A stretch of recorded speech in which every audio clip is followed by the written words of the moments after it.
दोस्तों, जब हम इंसान की उत्पत्ति यहाँ पे खोजते हैं तो बहुत सारे वैज्ञानिक, बहुत सारे खगोल शास्त्रज्ञ, बहुत सारे भूगर्भ वैज्ञानिक हमें दाखला देते हैं। लेकिन इंडिया में एक अजीब तरह का प्रोपेगेंडा है। वो कहते हैं कि इंसान की उत्पत्ति यहाँ से हुई है, वहां से हुई है, और बहुत सारे क्वेश्चन। जब मैंने यहाँ पे वीडियो बनाया अमरकंटक का, यहाँ पे जो गोंडवाना की थ्योरी है जिसपे मैंने बताया है कि अमरकंटक में गोंड लोगों का विकास हुआ, इसका एक थ्योरी मिलती है। लेकिन बहुत सारे लोगों ने वहां पे भी कमेंट किए कि आप गलत हो।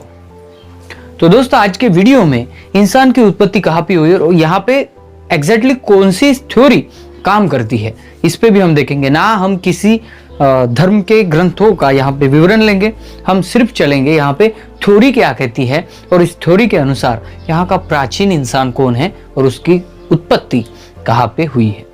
जय सेवा दोस्तों, मैं राहुल खन्ना के लाइब्रेरी चैनल पे आप सबका स्वागत करता हूं। दोस्तों, हमेशा की तरह मैं कुछ ना कुछ इंटरेस्टिंग लेके आता हूं और आप भी सुनते हो, इसके लिए धन्यवाद। चलिए दोस्तों, आज के वीडियो को शुरू करें। दोस्तों, आपको पता होगा एडवर्ड सुएज नाम के एक ब्रिटिश आदमी थे। वो बहुत बड़े भूगर्भ शास्त्रज्ञ थे, वैज्ञानिक थे। उन्होंने एक काम किया, उन्होंने यहाँ पे एक थ्योरी निकाली जिस थ्योरी को उनको खोजने के लिए बहुत टाइम लगा। और उस थ्योरी को उन्होंने देखा कि लॉरेशिया और गोंडवाना नाम के दो लैंड थे, जिसका अभी नाम बदलकर, वो उनके पृष्ठ बदलकर वो अलग अलग हो गए, लेकिन इसका नाम गोंडवाना लैंड है। जी हाँ दोस्तों, और ये बहुत बड़ी थ्योरी पे बहुत सारे वैज्ञानिक काम कर रहे हैं। और इस थ्योरी को समझने के लिए एडवर्ड सुएज के रिसर्च को समझना जरूरी है। आप कभी भी गूगल पे उनका नाम लेके उनके ब्लॉगिंग पढ़े, उनका लिखा हुआ, उनके किया हुआ रिसर्च पढ़े, आपको समझ आएगा कि यहाँ पे गोंडियन जनजाति और गोंडवाना का बहुत बड़ा संबंध इस इंडिया को ही नहीं तो इस द्वीप को है। जी हाँ दोस्तों, और बात हम करेंगे यहाँ के प्राचीनतम मानव के निर्मिति की। वैज्ञानिकों का क्या कहना है? वैज्ञानिकों का ये कहना है कि यहाँ पे पृथ्वी पहले एक आग का गोला थी, उसके बाद वो धीरे धीरे ठंडी हुई।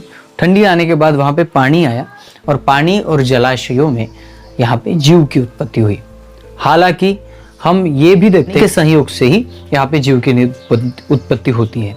उत्पत्ति कैसे? हमने जाना कि वैज्ञानिकों ने कहा कि जो जीवाश्म की रिसर्च करते हैं उन लोगों ने कहा कि यहाँ पे पानी से एक पेशीय, दो पेशीय, अमीबा जैसे प्राणी तैयार हुए और इसी से जो जीव की उत्पत्ति होना स्टार्ट हुआ। इसके लिए करोड़ों साल लगे और विकास की धरोहर पे मानव आया। लेकिन बात यह आती है कि कहाँ हुई? जब यहाँ पे मैंने गोंडियनों की वीडियो बनाना शुरू किया, उनकी किंवदंती पाठों को देखना शुरू किया, बहुत सारे लोग कहते हैं कि तुम किंवदंती सुना रहे हो। ये सच नहीं है।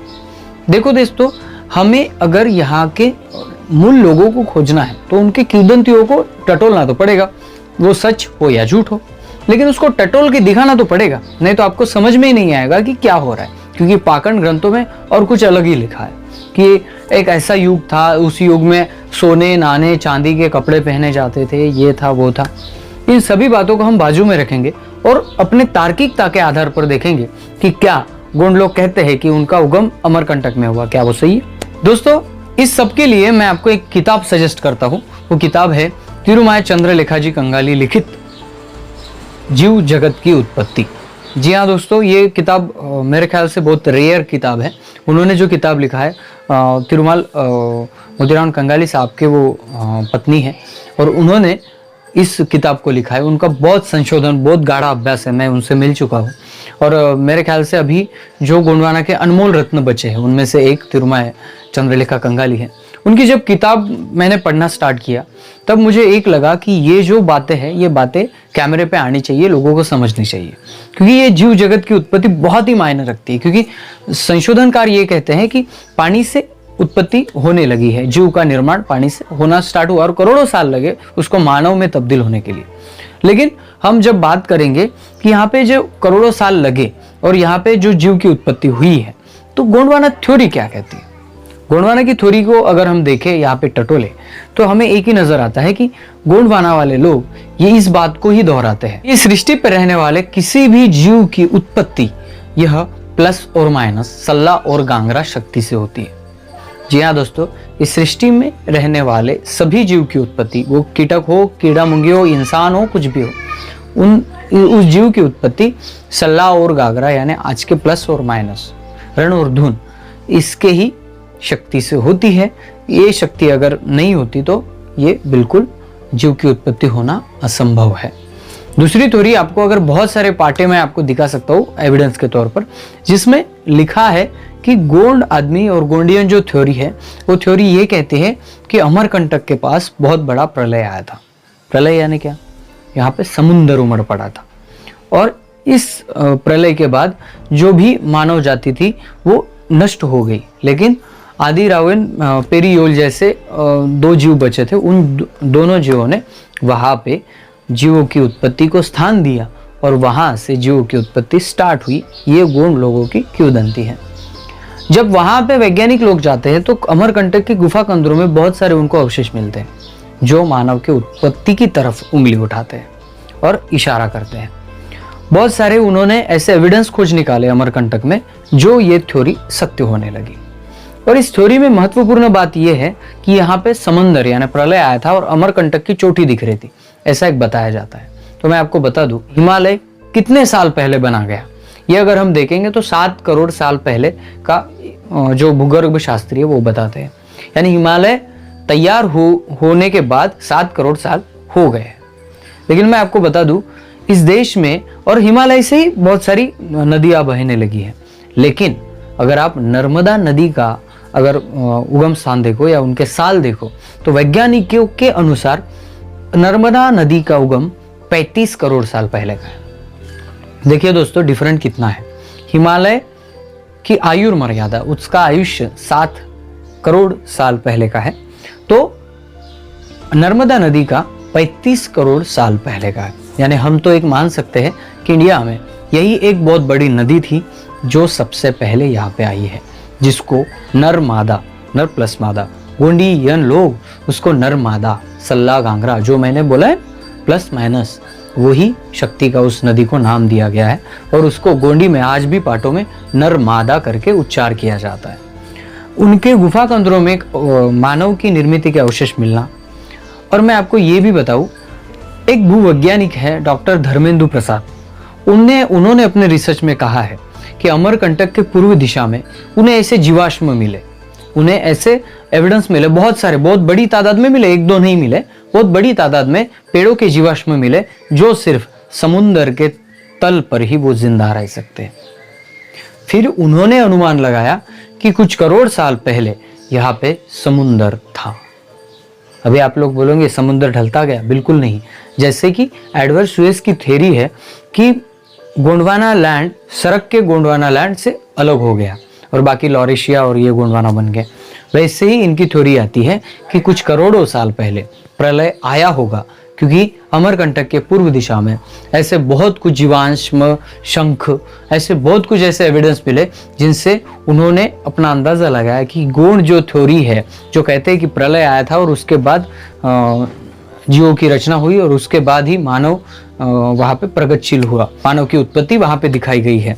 तो ये थ्योरी बिल्कुल डॉक्टर धर्मेंदु प्रसाद के थ्योरी से मिलती है, क्योंकि उन्होंने भी कहा कि अमरकंटक में कुछ करोड़ साल पहले यहाँ पे समुंदर था और यहाँ पे समुंदर का प्रलय भी यहाँ पे आया है, क्योंकि ऐसे जीवाश्म मिले जो खारे पानी में यानी समुद्र के पानी में ही जिंदा रह सकते हैं और समुद्र के पानी में ही उनकी प्रगति हो सकती है। दोस्तों अगर हम वैज्ञानिकों के अनुसार चले और हम ये देखें कि यहाँ पे जीवों की उत्पत्ति कहाँ हुई, मानव की उत्पत्ति कहाँ हुई, बहुत सारे लोगों का ये सवाल है, तो प्लीज ये वाला पॉइंट याद रखें। मानव की उत्पत्ति कहाँ हुई? भारत में अगर हम बात करें तो भारत की नर्मदा घाटी, जावा, सुमात्रा ऐसी जगह पे जहाँ पे अवशेष मिले हैं। दक्षिण अफ्रीका की हॉडेसिया, क्रोमन्यान और ग्रीनाल्डी में अवशेष प्राप्त हमें मिले हैं। लेकिन दोस्तों इस अवशेष से फिर लोग बोलते हैं कि इंडिया में नहीं उत्पत्ति होगी, अफ्रीका में हुई और तू हमें अमरकंटक की फिलॉसफी सुना रहा है। तो इन सभी जगह जो मैंने बताया है जिसमें मानव की उत्पत्ति के अवशेष मिले हैं, उस जगह वो भी पृथ्वी के मध्य रेखा में आता है और ये सभी स्थान गोंडवाना लैंड पे आते हैं। और गोंड आदमी की जो थ्योरी है जो अमरकंटक से निकलकर सीधा गोंडवाना लैंड पे घूमती है, ये थ्योरी वैज्ञानिकों को भी माननी पड़ी है और आज उनकी थ्योरी भी वही कहती है जो गोंडवाना की थ्योरी कहती है। और गोंडवाना की थ्योरी यही कहते हैं कि पानी में और अमरकंटक के चोटी पे जहाँ पे सल्ला और गांगरा की आज भी उनका पेन कड़ा है और आज भी उनको पूजा जाता है। वो सल्ला गांगरा यानी प्लस और माइनस इस संसार की स्त्री शक्ति और पुरुष शक्ति, इसके बिना यहाँ पे किसी भी जीव की उत्पत्ति और जीव का जन्म नहीं हो सकता है। तो हालांकि इस किताब में चंद्रलेखा कंगाली जी जोर देकर कहती है कि आप आदि गंडजीव और प्रागैतिहासिक गंडजीव को एक समान मान रहे हो तो आपकी गलती है। उनका एक कहना है कि आदि गंडजीव बहुत पहले थे, उनके बाद ही प्रागैतिहासिक कालखंड शुरू हुआ और प्रागैतिहासिक कालखंड के बाद ही यहाँ पे हमें दूसरे काल में यहाँ पे आर्य का आक्रमण दिखता है। यानी हम जो ये द्रविडियन कहते हैं, प्रोटो द्रविडियन कहते हैं, लेकिन इसके पहले भी एक आदि द्रविडियन थे जो यहाँ की मूल सभ्यता थी। और ये थ्योरी सुनकर और हिमालय और यहाँ के नर्मदा घाटी को के सभी बातों को हम अगर एक अंदाज में लाए, किसी पाखंड ग्रंथ को ना मानते हुए, तो हमें ये नजर आता है कि यहाँ की प्राचीन थ्योरी यहाँ की गोंडवाना थ्योरी है। क्योंकि इस थ्योरी में हमें पाखंड अंधविश्वास नहीं दिख रहा है, तो यहाँ पे सभी वैज्ञानिकों ने लिए हुए निष्कर्ष हमें दिखते हैं। और ये सभी जहाँ पे मानव की उत्पत्ति होके हमें अवशेष मिले, वो भी सभी गोंडवाना लैंड के तहत आते हैं। और ये भारत ही नहीं तो बहुत सारे देश इस लैंड में आ जाते हैं। इसलिए इसको नरुंग जो शंभुशेख थे, शंभुशेख जो राजा माने जाते थे गोंडियनों में, जो शंभुशेख की थ्योरी है कि सयुंभू यानी पंचखंड का राजा, वो भी थ्योरी यहाँ पे बिल्कुल सही बैठ रही है।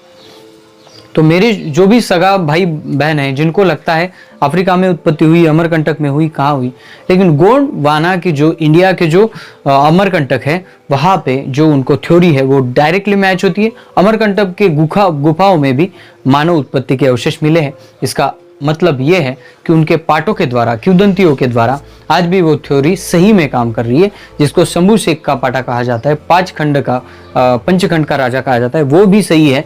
और अफ्रीका में जो अवशेष मिले वो भी गोंडवाना लैंड के तहत एक भाग आता है। इसलिए जो गोंडवाना की बात, जो स्टेट की बात करें, उनको मैं बता दूं, गोंडवाना एक राज्य ही नहीं, देश ही नहीं, तो कितने सारे खंडों को लेकर एक गोंडवाना बन सकता है। और इतना गोंडवाना फैला हुआ था। यानी मैं सभी को बता दूं कि ये जो जीव की उत्पत्ति वाला कंसेप्ट है, ये कंसेप्ट आप कितने भी वैज्ञानिकों की रिसर्चकारों की थ्योरी अगर आप पढ़ सकते हो, फिर भी आपको यही समझ में आएगा कि यहाँ के गोंडियन सबसे आदि प्राचीन इंसान थे, जो जिनकी थ्योरी आज कितने करोड़ों साल बाद भी सही बैठ रही है।